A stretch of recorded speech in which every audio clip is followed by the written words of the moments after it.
Hey, Coach, appreciate you taking the time today. Thanks, Allie. We'll get started here with Ed and then Dave Zangaro. Yeah, hey Nick. Hey, Ed. Yeah, just obviously the offensive line played well yesterday, but you had Sua in there for really the first time, I guess, as a starter. How do you think he did when you looked at the tape? Yeah, I thought he played a really good game. And he's been there. Maybe not as many games last year, but in 2021, he played some big games for us, some meaningful games for us, and so we had a lot of faith in him. And I thought he played outstanding.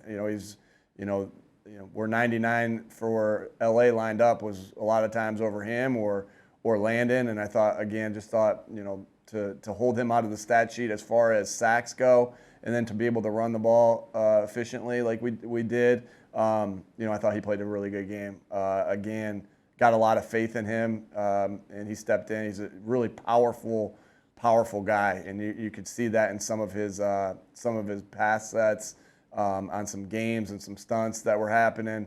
And just we're really pleased with Sua these last two games. Go ahead, Dave, and then Chris. Hey, Nick, now that you're through 5 games, and especially after yesterday, what stands out about Sean Desai's in-game adjustments? Yeah, yesterday obviously did a really good job of adjusting there. They like we talked about yesterday. They had really two drives and a 2-minute drive in that first half, and so got to some adjustments there in that second half, with being the limited plays that they got in that first half. Got to some adjustments, and that's obviously you want to be able to see that. It's our job as coaches to put the players in positions to succeed, and right, and you try like heck to do that as much as you possibly can Monday, Tuesday, Wednesday, Thursday, Friday, and Saturday. But in reality, you're going to have to do it some on Sunday as well, based off of how offensive or a defense is attacking you. And Sean's done a nice job. That's a group effort by the entire coaching staff over there. Talking through the answers of when a certain guy like Cup is playing the way he is, of what to get to, and they did a nice job of getting to some of those answers. And then, with all that being said, even though they get to the answers, the guys got to go out there and execute. And I thought, again, we try to do our best to put them in the best position to succeed, and then it's on the guys to execute. And both were on fire yesterday there in the second half. Go ahead, Chris, and then John. Afternoon, Nick. You guys are Hey, past Chris. the poll now. And there's lessons you learn about each team, each iteration of the team. What have you learned about this current roster that you didn't know through training camp, either on or off the field? What was the first part, Chris? I'm sorry. I was saying you're past the quarter point of the Oh, okay. season. Yeah, gotcha. What did you learn in that one? What do we learn? I just think again, you got a team that likes to have fun with each other and holds each other accountable, and so I think those are the things that stick out, and will have won in a couple different ways that kind of shows the character of your team. I think you see, like, you guys get to see it Sunday. I get to see it Monday. Monday through Saturday. A team that really works hard, and has this growth mindset. You can't have growth mindset and then not go out there and practice your butts off. They go together, right? And so our practices have been intense, while through these first 5 weeks, and we've handled the different scenarios, right? We've had a West Coast game, we've had a Monday night game, we've had a Thursday night game, we've had 1 o'clock game, right? And so just handling the just understanding that every game's different, every scenario is different, and controlling what you can control. And our guys I just think they have this mindset of we're going to get better each day and control what we can control. High character, guys that love being around each other, playing for each other, don't want to let each other down. All those things are very obvious, and guys that are having fun out there together. Those are all things that have been very obvious to me through the first 5 weeks. Go ahead, John, and then Tim. Hi, Nick. Hey, John. With the slot, you kind of mentioned with some of the adjustments on defense, but coming into the game, the slot plan sort of piecemealed it together, or was that the plan to rotate those three guys? Obviously, Roby's done the most of it in his career, but we didn't want to put him in a position where he had to play the entire game. That just wouldn't have been fair fair to him with, being off, for the last couple weeks. And so there was going to be a rotation, and I thought the guys did a nice job. Again, Cooper Kupp's a really good player, and he was able to get some things going on early on. But with Eli and with Mario and with Bradley, they did a nice job collectively, of handling, of playing that game. And so, we'll see where we are moving forward. But again, I thought all those guys did a nice job under the circumstances we were playing under. Go ahead, Tim, and then Al.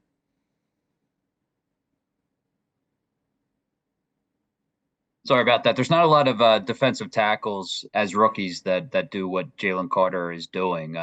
What has been critical, sort of in his work that is leading to this? Yeah, first of all, phenomenal player who works really hard to continue to get better. And that's been a phenomenal player through the first 5 weeks, right? And so he's just got to keep doing it. And when you saw that he was a phenomenal player in college, right? And so he's had great first 5 weeks.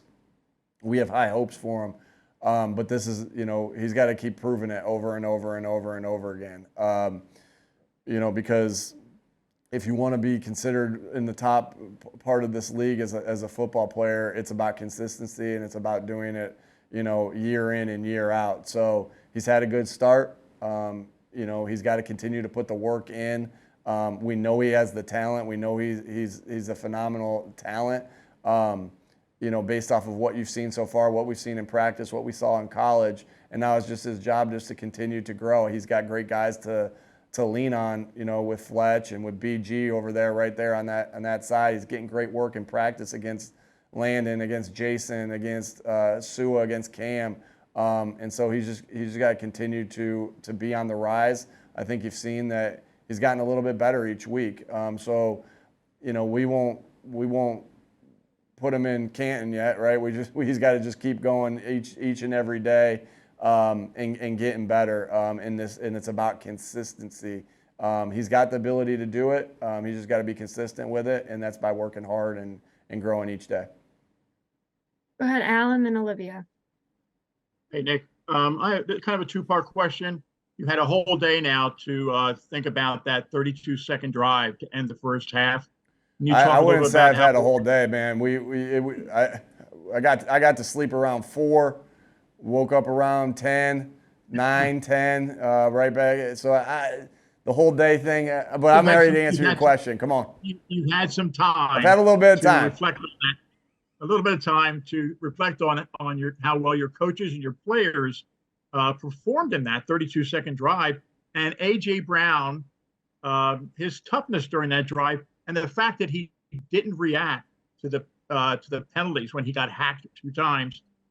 Could have, gone off the deep end a little bit, but he didn't. He stayed within himself, and you guys pulled it off. Can you talk about that? Man, it's hard. It's really hard to score a touchdown there from that. You're trying to get yourself in the field goal range and see what happens, right? And so we were able to get ourselves in the field goal range by just a phenomenal play by Jalen and AJ on that slant, and obviously they made a mistake with the horse collar there that put us in position to be able to play for a touchdown once we got into that position. And then again another good play by Jalen and AJ to get us to the 1, and then we went into the quarterback sneak after that and scored a touchdown. I think AJ did a nice job of keeping his composure. Sometimes when you get pulled down like that or interfered with, and you want that touchdown, your emotions can take over. He did a good job of keeping his composure, playing the next play, being completely under control, and we needed both those plays that AJ made to get us to that point. And so I can't say enough about how well the players executed that drive. A little unconventionally, right? Because you think I think that drive started with 32 seconds. We got the first down, or the first down play was, a 9-yard gain. Then we had an incomplete pass off of a scramble, and then we hit I think that was the next one. We hit the big one to AJ. See, even though I didn't have a lot of time to watch that tape, I do remember the sequence of the plays. Then it went to the fade in the end zone, and then to the quarterback sneak. So it was something else. How the players executed that drive. Brian did a nice job of calling that. We try to put ourselves as coaches in those positions as frequently as we possibly can. That was unique. That's a unique scenario that we were in yesterday. And we did Brian did a good job calling it. Even better job by the players executing it. And that was a big momentum swing, right? They had all the momentum after the touchdown to number 17 over there. They had all the momentum. And then we were able to flip that momentum, because that was an emotional minute and a half. I can imagine it was emotional being on the field. I know it was an emotional as a fan. It was an emotional minute and a half of football that there was some really big momentum changes. And we were able to get momentum going into halftime and keep that momentum, for the most part of the rest of the game. Go ahead, Olivia, and then Chris.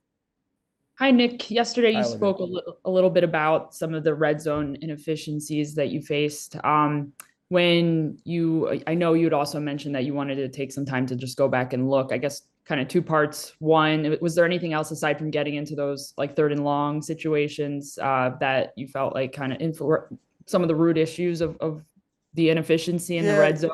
Again, it's always going to be down. I'm always going to put us in position first as coaches that we got to put them in the best positions to succeed. And then the execution, right? And so there's some times where we're going to want some play calls back or some schemes back that really it's schemes and play calls. Hey, maybe we should have called this in this scenario. That's what you have to go through, as a coach, that you have to be very willing to just drag yourself through the mud and say, hey, I wish we would have maybe had this scheme look a little bit different in this scenario, or went with this scheme there, right? And so it's not always about what the play call is at the certain time. And I'm just trying to, explain this to you guys. So it's not only about calling the right plays in the right scenarios, right? But it's also about, hey, was this scheme the best scheme for this defense looking back at it? And so that's the evaluation you go through as a coach. So sure, we're going to want some of those things back. We're going to want some of the execution things back. Also, when we look at it, like, hey, maybe we should, again, we're all in this thing together. And so that's been the process so far is, hey, did we love this scheme here in this scenario? Did we love this scheme here in this scenario?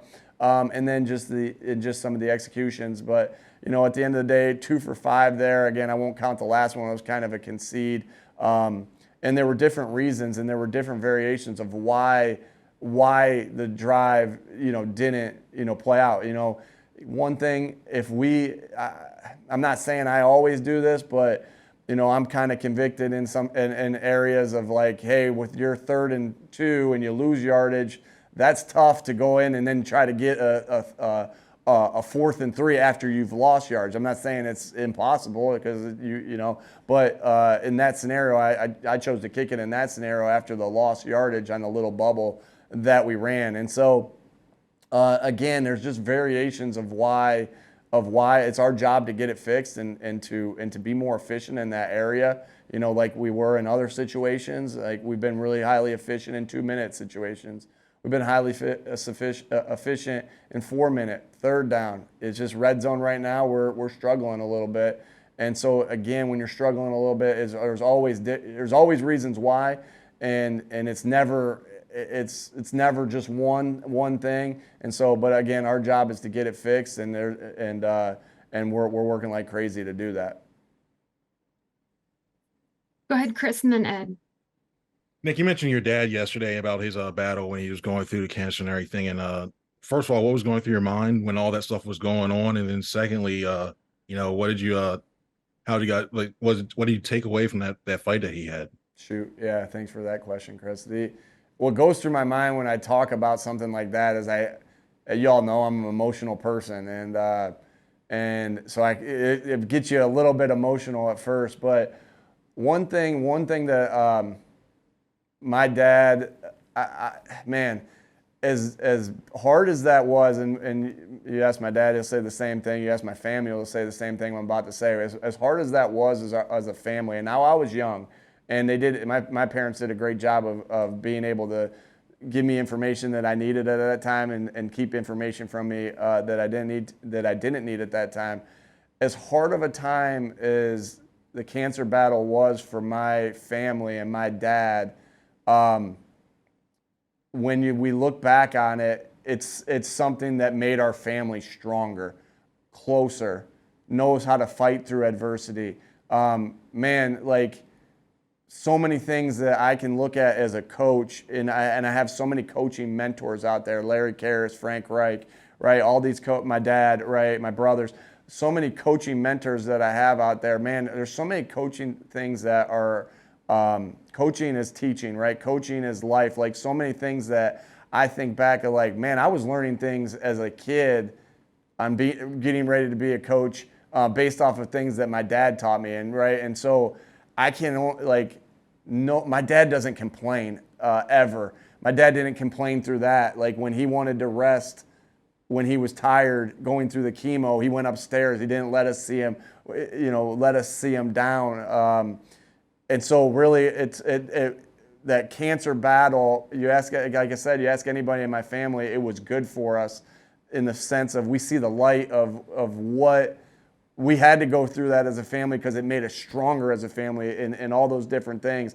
And the other thing it told me is my dad's the toughest son of a I know. And like, even now he's got a, if you ever see my dad, he's got a drop neck. So he's got to hold his head up to look forward, because he can't hold his head up on his own because the muscles in his neck don't work anymore. I've never heard him complain about that. So how do you get that as a man? You get that as a man through the things that you've went through. My dad was tough as hell when he went through cancer, and he's tough as hell now. And he's 75 years old. So now I'm gonna get emotional again. But so many things go, like when I'm able to wear anything with like this, right? The first thing I'm thinking about is my dad and what that's done for our family. They have this thing in Buffalo, Ride for Roswell. It's a cancer ride, a bike ride, and what was really special, I got to do that with my brothers and with my dad of this bike ride there, and everyone who's survived cancer puts their hand up, and that was so cool to see my dad standing there proud, like I've beaten cancer, and that was a cool moment for us to share. Just so I don't even know why I went there with it, but like just trying to give you information here. But that means, again, just, thanks for the question. I appreciate it. Thanks. Yeah. We have time for two more quick ones. So go ahead, Ed, and then Dave. Good stuff there, Nick.